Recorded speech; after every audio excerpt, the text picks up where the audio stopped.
പേര് സക്കറിയാസ് എന്നാണ്. മംഗലച്ചെരുവിൽ എന്ന് വീട്ടുപേരും.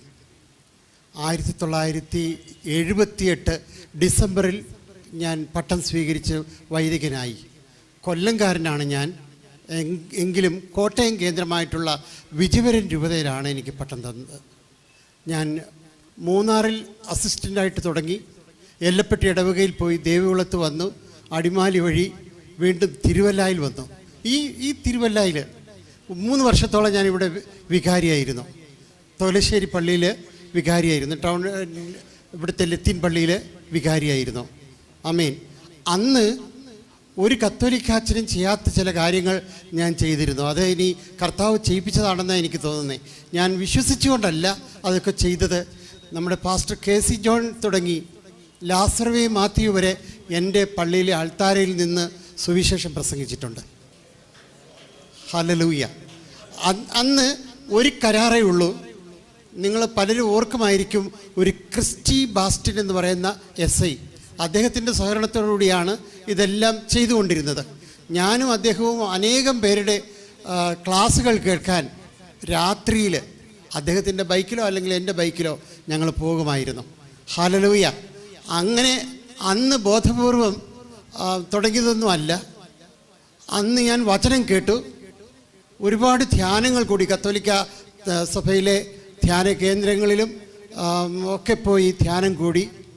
വീണ്ടും അതൊന്നും എൻ്റെ ജീവിതത്തിൽ വലിയ മാറ്റങ്ങളൊന്നും ഉണ്ടാക്കിയില്ല.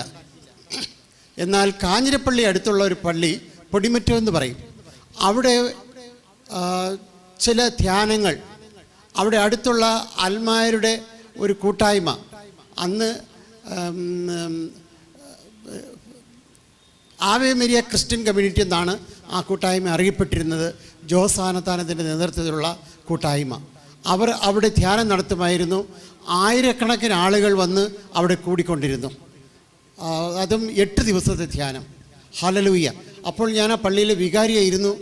എനിക്ക് വചനം കേട്ടപ്പോൾ എൻ്റെ ഹൃദയത്തിലേക്ക് കുത്തിക്കൊള്ളുന്നത് പോലെ എനിക്ക് തോന്നി. അന്ന് നടത്തിപ്പുകാരുടെ കൂട്ടത്തിൽ ഞാനുണ്ടായിരുന്നതുകൊണ്ട് പൂർണ്ണമായിട്ടും ആ ധ്യാനം കൂടാൻ സാധിച്ചില്ല. പിന്നെ എറണാകുളത്ത് വെച്ച് താമസിച്ചുള്ള ഒരു ധ്യാനത്തിന് ഞാൻ പോയി കൂടി. ഞാൻ പറഞ്ഞോട്ടെ, അന്നാണ് യേശു മാത്രം കർത്താവ് എന്ന് എനിക്ക് ബോധ്യപ്പെട്ടത്. Praise the Lord. ഹല്ലേലൂയ. അന്ന് എന്നെ ശക്തമായി എൻ്റെ ഹൃദയത്തിലേക്ക് കടന്ന ഒരു തിരുവചന ഭാഗം ഇതാണ്. യോഹന്നാൻ എഴുതിയ 1-ാം ലേഖനം 5-ാം അധ്യായം 11-12 വാക്യങ്ങളിൽ നാം വായിക്കുന്നു, ജീവൻ പുത്രനിലാണ്. പുത്രൻ എന്നെ സ്വന്തമാക്കുന്നവന് ജീവനുണ്ട്, പുത്രനെ സ്വന്തമാക്കാത്തവനോ ജീവനില്ല. അപ്പോൾ പുത്രൻ യേശുവാണ്. യേശുവിനെ സ്വന്തമാക്കുന്നവന് നിത്യജീവനുണ്ട്. യേശുവിനെ സ്വന്തമാക്കാത്തവർക്ക് നിത്യജീവനില്ല. എത്ര തിരുനാൾ നടത്തിയാലും, എത്ര മനോഹരമായി പ്രദക്ഷിണം നടത്തിയാലും, ഞാൻ ഈ ടൗണിൽ ഇതിൻ്റെ മുമ്പിൽ കൂടി പ്രദക്ഷിണമായിട്ട് പോയിട്ടുള്ളവനാണ്. ഹല്ലേലൂയ. ഓ സ്തോത്രം. ഹല്ലേലൂയ. ആമേൻ. അപ്പോൾ അതൊക്കെ നടത്തിയാലും യേശുവിനെ നീ സ്വീകരിക്കുന്നില്ല എങ്കിൽ നിനക്ക് നിത്യജീവനില്ല. അതെന്നെ ഒത്തിരി ആഴത്തിൽ എന്നെ ചിന്തിപ്പിച്ചു. അങ്ങനെ ആ ധ്യാനത്തിൽ യേശു മാത്രം കർത്താവ് എന്നുള്ള വലിയ ബോധ്യം എനിക്ക് വന്നു. ഞാൻ ചുരുക്കി പറയുന്നതുകൊണ്ട്, ഒത്തിരി നീട്ടിപ്പറയാതിരിക്കാൻ നോക്കുന്നതുകൊണ്ട് അവിടെ കൊണ്ട് അവസാനിപ്പിക്കുകയാണ്. അവിടെ തുടങ്ങി ഞാൻ വീണ്ടും കുറേ അധികം ഈ ടീമിനോട് ഒപ്പം സഹകരിക്കാൻ തുടങ്ങി. അപ്പോൾ അവർക്കും എനിക്കും ബോധ്യമായി, മധ്യസ്ഥ പ്രാർത്ഥന, വിശുദ്ധരോടുള്ള മധ്യസ്ഥ പ്രാർത്ഥന ജീവിതത്തിൽ ഒന്നും ചെയ്യുന്നില്ല എന്ന്. ഹല്ലേലൂയ. അതുകൊണ്ട് ജപമാല പ്രാർത്ഥനയൊക്കെ നിർത്താൻ തുടങ്ങി. അപ്പോൾ ഞങ്ങളിലെ വലിയൊരു ഗ്രൂപ്പ് വിട്ടുപോയി. ഹല്ലേലൂയ. എങ്കിലും ഞങ്ങൾ തുടർന്നുകൊണ്ടിരുന്നു. ദി കവനന്റ് പീപ്പിൾ എന്ന പേരിൽ തുടർന്നുകൊണ്ടിരുന്നു. ഹല്ലേലൂയ. അവരെ എന്നെ സഹായിക്കാൻ വരും എൻ്റെ പള്ളികളിൽ, ഞാൻ അവരെ സഹായിക്കാനും പോകുമായിരുന്നു. അവരോടൊപ്പം പ്രാർത്ഥിക്കാനും വചനം ശ്രവിക്കാനും എനിക്ക് ഒരുപാട് അവസരങ്ങൾ കിട്ടി. അതെല്ലാം എന്നെ മാറ്റിക്കൊണ്ടിരിക്കുകയായിരുന്നു. കർത്താവിൻ്റെ പദ്ധതി അനുസരിച്ച് മാറ്റിക്കൊണ്ടിരിക്കുകയായിരുന്നു.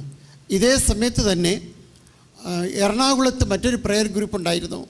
ആ prayer group Joshua generation ministries എന്ന് അറിയപ്പെടുന്ന ഒരു പ്രെയർ ഗ്രൂപ്പ്. അവിടെ ഞാൻ പോകുമായിരുന്നു. അവരിൽ നിന്നാണ് സ്നാനത്തെപ്പറ്റി ഞാൻ അറിയുന്നത്. Hallelujah, hallelujah. ഞാൻ സ്നാനത്തെപ്പറ്റി അവരിൽ നിന്നാണ് അറിയുന്നത്. സ്നാനപ്പെടാൻ കാരണവും അവരാണ്. ഹല്ലേലൂയ.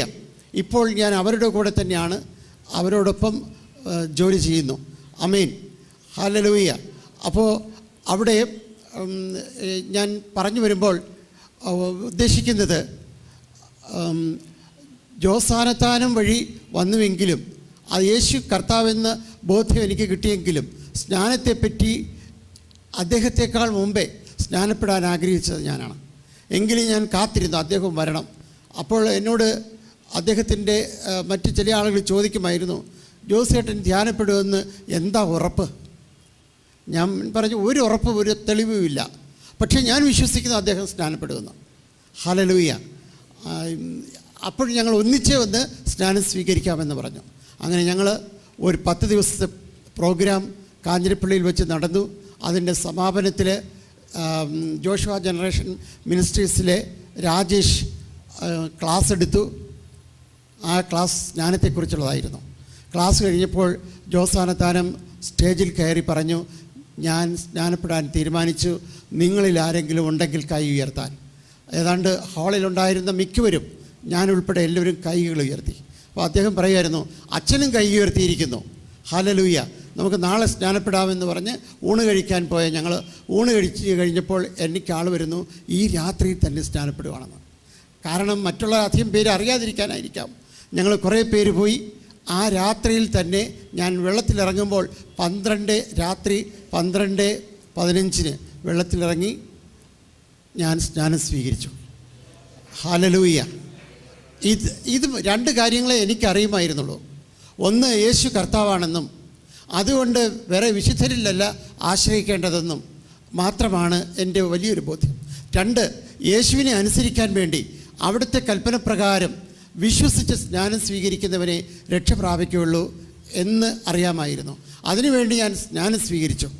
സ്നാനം സ്വീകരിക്കുന്നതിന് മുമ്പ് എൻ്റെ ബിഷപ്പ് എൻ്റെ പ്രസംഗത്തിൽ നിന്ന് മുടക്കിയിരുന്നു. ഞാൻ പ്രസംഗിക്കുമ്പോൾ ബൈബിളിൽ നിന്നാണ് പ്രസംഗിക്കുന്നത്, അത് പ്രൊട്ടസ്റ്റൻ്റ് രീതിയാണ് എന്ന് പറയുകൊണ്ട് എന്നെ പ്രസംഗത്തിൽ നിന്ന് മുടക്കി. പക്ഷേ ഞാൻ പ്രസംഗിക്കുമായിരുന്നു, അദ്ദേഹം കേൾക്കുന്നില്ലല്ലോ. പള്ളിയിലെ പ്രസംഗമൊന്നും അദ്ദേഹം കേൾക്കുന്നില്ലല്ലോ, ഞാൻ പ്രസംഗിക്കുമായിരുന്നു. ആ അടുത്ത ദിവസങ്ങളിൽ തന്നെ അദ്ദേഹത്തിൻ്റെ ചെവിയിൽ എത്തിക്കാണും ഞാൻ സ്നാനം സ്വീകരിച്ചുവെന്ന്. എന്നെ വിളിപ്പിച്ചു, എന്നോട് ചോദിച്ചു, സ്നാനപ്പെട്ടോ? ഞാൻ സ്നാനപ്പെട്ടു. അതപ്പോൾ കുട്ടിക്കാലത്ത് സ്നാനപ്പെട്ടതോ? ഞാൻ പറഞ്ഞു, അതെനിക്കറിയത്തില്ല, അങ്ങനെ ഒരു രേഖയുണ്ട്, ശരിയാണ്, എനിക്ക് ബോധ്യമില്ല, ഞാൻ വിശ്വസിച്ചുമില്ല. ഇപ്പോൾ വിശ്വസിച്ചപ്പോൾ ഞാൻ മുങ്ങി സ്നാനം സ്വീകരിച്ചു, പൂർണ്ണമായി സമർപ്പിച്ചുകൊണ്ട് സ്നാനം സ്വീകരിച്ചു. അപ്പോൾ അദ്ദേഹത്തിന് അത് ഉൾക്കൊള്ളാൻ പറ്റിയില്ല. 2ാമത്തെ ചോദ്യം ചോദിച്ചത്, ബിഷപ്പിനെ അനുസരിക്കുമോ? അവർ വിചാരിച്ചു ഞാൻ അനുസരിക്കത്തില്ലെന്ന് പറയുമെന്ന്. ഞാൻ പറഞ്ഞു, ഞാൻ ബിഷപ്പിനെ അനുസരിക്കും വചനപ്രകാരം. ഹല്ലേലൂയ. അത് പറഞ്ഞപ്പോൾ ഭയങ്കര ദേഷ്യം. അന്ന് പറഞ്ഞു, പോയി ഒരുങ്ങിക്കൊള്ളുക, ചാർജ് വിക്കർ ജനറലിനെ ഏൽപ്പിക്കണം, എന്നിട്ട് പൊക്കളാനാണ് പറഞ്ഞത്. ഹല്ലേലൂയ. അതിനു മുമ്പ് ഒരു ദിവസം എന്നോട് സംസാരിച്ചുകൊണ്ടിരിക്കുമ്പോൾ, ഇങ്ങനെ പ്രസംഗിച്ചാൽ ശരിയാവില്ല, പ്രസംഗത്തിൽ നിന്ന് മുടക്കുന്ന ദിവസം എന്നോട് പറഞ്ഞു, ഞാൻ പ്രസംഗത്തിൽ നിന്ന് മുടക്കിയിരിക്കുന്നു എന്ന് പറഞ്ഞപ്പോൾ ഞാൻ അദ്ദേഹത്തോട് പറഞ്ഞു, ഞാൻ തെരുവിൽ നിന്നാണേലും യേശു കർത്താവെന്ന് പ്രസംഗിക്കും, അതിനാണ് എൻ്റെ വിളി. ഹല്ലേലൂയ. അപ്പോൾ പറഞ്ഞു, വല്ല പെന്തക്കോസ്തിലും പോയി പ്രസംഗിച്ചോളാൻ. ഞാൻ എഴുന്നേറ്റു. ഞാൻ പറഞ്ഞു, പെന്തക്കോസ്തിൽ പോയിക്കോളാം എന്ന് പറഞ്ഞു എഴുന്നേറ്റ് നടക്കാൻ തുടങ്ങിയപ്പോൾ അദ്ദേഹം എന്നെ തിരിച്ചു വിളിച്ചുകൊണ്ട് ചോദിച്ചു, എങ്ങനെ ജീവിക്കും? ഈ ഒരു ചോദ്യമാണ് പലരെയും ബുദ്ധിമുട്ടിപ്പിക്കുന്നത്, പലരെയും അവിടെ തന്നെ നിലനിർത്തിയിരിക്കുന്നത്. ഈ ഒരു ചോദ്യമാണ്, എങ്ങനെ ജീവിക്കും? ഞാൻ പറഞ്ഞു, എനിക്ക് ജീവിതം തന്നത് കർത്താവാണെങ്കിൽ കർത്താവ് എന്നെ ജീവിപ്പിക്കും. ഹല്ലേലൂയ. 2ാമത് ഞാൻ പറഞ്ഞു, ഒരുപക്ഷെ പട്ടിണി കിടക്കുന്നെന്ന് കേട്ടിരിക്കാം, ചിലപ്പോൾ കടത്തിലേക്ക് കിടക്കുന്നുവെന്ന് കേട്ടിരിക്കാം, എങ്കിലും എനിക്ക് യേശുവിനെ പ്രഘോഷിക്കാനുള്ള ആ സ്വാതന്ത്ര്യത്തിന് വേണ്ടി ഞാൻ പോകുന്നു എന്ന് പറഞ്ഞു പോകുന്നു. അവരന്ന് വിട്ടില്ല. സ്നാനപ്പെട്ടു എന്ന് പറഞ്ഞപ്പോൾ എന്നെ സസ്പെൻഡ് ചെയ്തു. സസ്പെൻഡ് ചെയ്തെങ്കിലും അവർ വിചാരിച്ചു എന്നെ പ്രീസ്റ്റ് ഹോമിൽ കൊണ്ടിട്ട് പരുവപ്പെടുത്തി തിരിച്ചെടുക്കാമെന്ന്. അവർ കൊണ്ടുവന്ന് ചാർജ് വാങ്ങിച്ചിട്ട് വണ്ടി കയറാൻ പറഞ്ഞു. ഞാൻ പറഞ്ഞു, ഞാൻ വരുന്നില്ല, എൻ്റെ തിങ്സ് എല്ലാം ഒരാൾ കൊണ്ടുപോയി അയാളുടെ വീട്ടിൽ വച്ചിട്ടുണ്ട്, ഫ്രീ ആയി കിടന്ന ഒരു വീട്ടിൽ വെച്ചിട്ടുണ്ട്, ഞാൻ അങ്ങോട്ട് പോവുകയാണെന്ന് പറഞ്ഞു. ഹല്ലേലൂയ. അങ്ങനെ അന്ന് ഞാൻ കത്തോലിക്ക സഭയോട് യാത്ര പറഞ്ഞതാണ്. അതൊരു ഒക്ടോബർ 2001 ഒക്ടോബർ 12-ാം തീയതിയാണ്. ഹല്ലേലൂയ. 19-ാം തീയതി ഞങ്ങളെക്കുറിച്ചുള്ള വാർത്ത മംഗളം പത്രത്തിൻ്റെ ഫ്രണ്ട് പേജിൽ വന്നു. ധ്യാനഗുരു ജോസാനത്താനവും ആത്മീയ നേതാവ് ഫാദർ സക്കറിയാസ് മംഗലച്ചെരുവിലും നെയും സഭ പുറത്താക്കിയെന്നും പറഞ്ഞുകൊണ്ട് ദീപികയിലും മനോരമയിലുമൊക്കെ ആ വാർത്ത വന്നിരുന്നു. Price the Lord. Hallelujah, hallelujah. ഇന്ന് ഞാൻ പിന്നോക്കം തിരിഞ്ഞു നോക്കുമ്പോൾ കർത്താവ് എന്നോട് പറഞ്ഞ ഒരു വചനം, ഞാൻ ഈ അച്ഛന്മാരെല്ലാം ഇവിടെ പറഞ്ഞല്ലോ, ഞങ്ങൾ സെമിനേരിയിൽ പഠിച്ചത് തിയോളജിയും ഫിലോസഫിയൊക്കെയാണ്, ബൈബിൾ പഠിച്ചില്ല. കർത്താവ് എന്നോടൊരു ചോദ്യം ചോദിച്ചു. ഹല്ലേലൂയ. മാർക്കോസ് 12:24 ദൈവത്തിൻ്റെ വചനമോ ദൈവവചനമോ ദൈവത്തിൻ്റെ ശക്തിയോ അറിഞ്ഞുകൂടാത്തത് കൊണ്ടല്ലേ നിങ്ങൾക്ക് ജീവിതത്തിൽ തെറ്റുപറ്റുന്നത്? എന്നോട് ഈ ചോദ്യം കർത്താവ് ചോദിച്ചു. ഞാനത് സമ്മതിച്ചു. എൻ്റെ കർത്താവ്, എൻ്റെ ജീവിതത്തിൽ തെറ്റുപറ്റുന്നു, എനിക്ക് നിൻ്റെ ശക്തി അറിഞ്ഞുകൂടാ, അതുകൊണ്ട് ഞാൻ പുണ്യവാന്മാരുടെ അടുക്കൽ പോകുന്നു, എനിക്ക് നിൻ്റെ വചനം അറിഞ്ഞുകൂടാ. ഹല്ലേലൂയ. ഞാൻ അന്ന് മുതൽ വചനം പഠിക്കാൻ തുടങ്ങിയതാണ്. ഹല്ലേലൂയ. അങ്ങനെ ഞാൻ ഇന്ന് എനിക്കറിയാം, യേശുവിനെ കർത്താവായി സ്വീകരിച്ചാലേ, യേശുവിനെ അനുസരിച്ചാലേ, അവിടുത്തെ വചനം അനുസരിച്ചാലേ നിത്യജീവൻ ലഭിക്കുകയുള്ളൂ. ഞാൻ എൻ്റെ വാക്കുകൾ അവസാനിപ്പിച്ചോട്ടെ. പറയാൻ തുടങ്ങിയാൽ ഒരുപാട് പറയാനുണ്ട്, എങ്കിലും അധികം പറയുന്നില്ല, ഇത്രയും കൊണ്ട് അവസാനിപ്പിച്ചോട്ടെ. ഹല്ലേലൂയ. ഞാനിപ്പോൾ എറണാകുളത്ത് വൈറ്റിലേക്ക് അടുത്ത് താമസിക്കുന്നു. ജോഷുവ ജനറേഷൻ മിനിസ്ട്രിയോട് ചേർന്ന് സുവിശേഷ പ്രവർത്തനത്തിന് ജോലി ചെയ്തു.